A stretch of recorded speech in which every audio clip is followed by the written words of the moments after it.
Meeting your significant other's family for the first time is always nerve-wracking, but meeting my ex-girlfriend Kaylee's family during the holidays was, without a doubt, the worst weekend of my life. Our relationship was still relatively new, but she seemed to think it was serious enough for her parents to invite us to their home in rural Vermont for Christmas. My initial anxiety was purely social. I just wanted to make a good impression. Pulling up to the house was a pleasant surprise. It was a beautiful, sprawling lodge tucked away on a huge, manicured property, completely isolated from any other homes. It felt serene and peaceful. As Kaylee and I got out of my truck, her parents emerged onto the porch to greet us. My first impression was that they were weirdly friendly. The kind of friendly that feels practiced and unsettling. The father didn't smile, but he shook my hand with a firm grip, patted me on the back, and said, "It's great to finally meet you." The mother was more emotional. She hugged me tightly, but something about her wide, exaggerated smile felt off-putting, almost forced. We went inside, and the house was as beautiful as the exterior, with a warm, cozy wooden lodge atmosphere. A little while later, Kaylee's brother, Paul, arrived home from work. He was instantly a source of social awkwardness.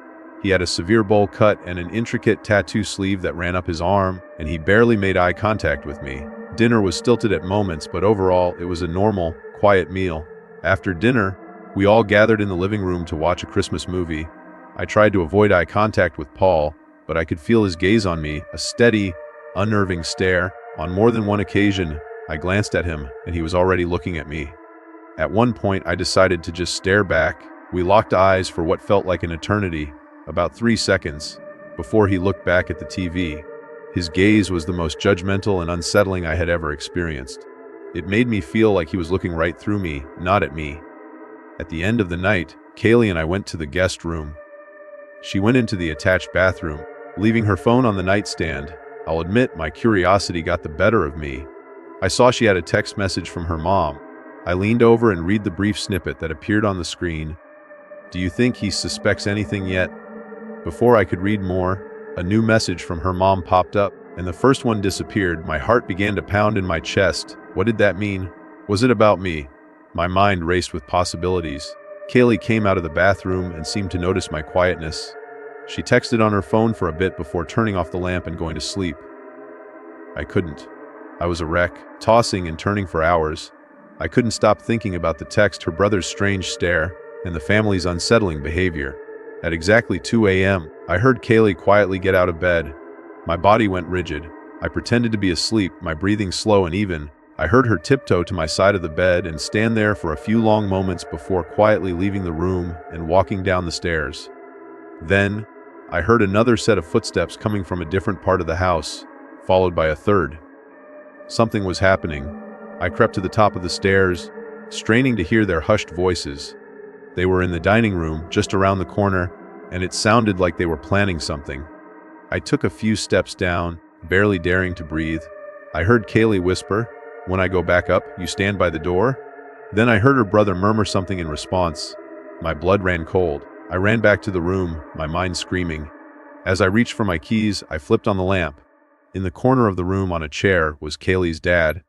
He was just sitting there, a blank expression on his face, staring at me. I screamed, a guttural, terrified sound. "You're all crazy!" I yelled, scrambling out of the room. I ran to my truck, my hands shaking so badly I could barely get the key in the ignition. I floored it down that long driveway, not daring to stop until I was miles away. At a gas station, I finally checked my phone. Kaylee had texted me asking what the hell had happened. I didn't respond until I was safe at home. "I don't know what you and your sick family were planning on doing to me." I texted. "I don't want to know.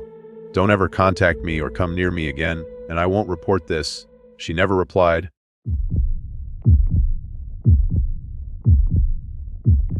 Christmas Eve is a night of magic and coziness, and I always made it a point to stay up late to soak it all in. One year, during a snowstorm, I was home alone, curled up in our den watching TV. I had the window open and the backyard light on just so I could see the snow falling. The flakes drifted down like tiny, twinkling lights. I was focused on the movie, but out of the corner of my eye I saw something. A brief, fleeting shape in the backyard. I turned to the window, but there was nothing there but the falling snow. Still, a chill ran down my spine. I got up and went to the window, pressing my face against the cold glass.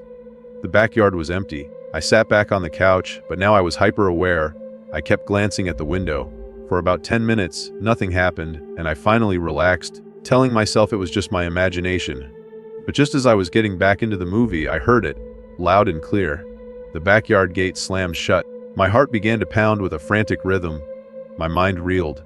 The gate had been open. Someone had been in my backyard. I slipped on my shoes and a jacket, grabbed a small flashlight, and crept outside. The yard was eerily silent, the only sound the crunch of my boots on the fresh snow. I shined my flashlight on the ground and saw them immediately, a single set of boot prints, leading from one side of the yard to the other. I wasn't brave enough to follow them. I rushed back inside, locked the door, and began to take off my shoes and jacket, my mind racing. That's when I saw it. On the den carpet, a trail of wet, muddy snow led from the office to the hallway. My blood ran cold. The intruder had been inside the whole time. The hallway led to the living room and, terrifyingly, to my parents' bedroom. I had to check the office. I followed the boot prints, moving as silently as I could, not daring to turn on a light and give away my position. I expected to see a broken window, but everything was intact. It was in that moment that a horrifying realization hit me. The boot prints didn't start in the office. They ended there. I slowly lifted my head, my eyes drawn to the door that led to the garage. It was open, and in the blackness just beyond the doorway I could see a figure. A person in a winter coat, jeans, and boots, squatting down, their back to me. Just as I saw them, they slowly turned their head and looked directly at me. My mouth fell open, and I stood there in a state of pure, paralyzed horror. For a few long seconds, neither of us moved. Then the terror broke. I screamed and ran, sprinting to my parents' bedroom, my voice hoarse with panic. My dad, roused from his sleep by my screams, quickly came out. As we ran back to the garage, we heard the sound of the garage door opening. By the time we got there, the intruder was gone. The boot prints were there, a silent testament to the nightmare. But they were no longer a trail to follow. We later found out the intruder had broken in through an unlocked living room window. The whole thing was a sickening game of cat and mouse. It just goes to show, if someone has intentions of breaking into your house, they will find a way. You just have to be lucky enough to catch them before they catch you.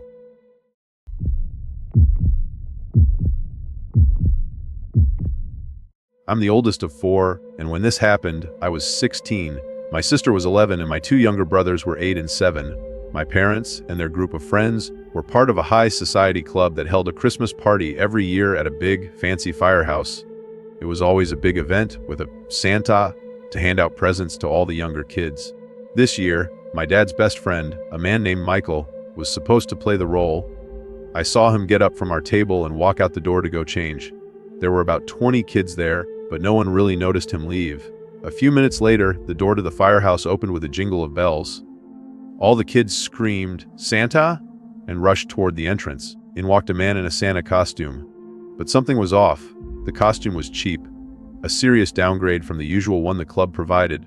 It looked like something you'd get at a drugstore. The hat and beard were decent, but the suit was a flimsy, thin fabric. He chuckled a deep, belly laugh and started talking in a voice that was eerily similar to Michael's. It was a perfect impression. He grabbed the large sack of gifts that had been left by the chair and said in his best Santa voice, "I'll be right back with the presents." He turned and walked out the door with the bag. That's when I saw my dad and a couple of other men run after him, yelling, "Hey!" I was confused, but my mom's face was white. "That's not Michael," she whispered to me. I wanted to feel important, to be a part of the action. I ran outside to the parking lot, where I found my dad and the other men looking around, dumbfounded. The man dressed as Santa was gone. The real Michael was gone, too. His car was missing. My dad was calling Michael's phone, but it went straight to voicemail. They tried his house phone, which also went to voicemail. My dad started talking about organizing a search party, but before they could, I heard a faint, desperate scream for help. It was coming from the woods. I ran to the tree line and screamed back, "Michael!" He screamed for help again. It was his voice. I was too excited, too full of adrenaline to wait for my dad. I ran into the woods, following his screams. I found him tied to a tree, his face a bloody, bruised mess. He had clearly been beaten. Blood was dripping from his forehead, and his eyes were swollen. I used my key to cut the rope and helped him to his feet. He was in shock. When he saw his car was gone from the parking lot, he screamed again. He explained what happened. He had been jumped by 3 men in masks who struck him repeatedly with a blunt object until he was knocked unconscious. He woke up tied to the tree. It was a horrifying plan, all for a bunch of presents in a $50,000 car. It was sick to think that men would go to such lengths, causing such trauma, just for material things. I felt terrible for Michael. It's not a story you can just tell for fun. It's a traumatic memory that will haunt him and me forever.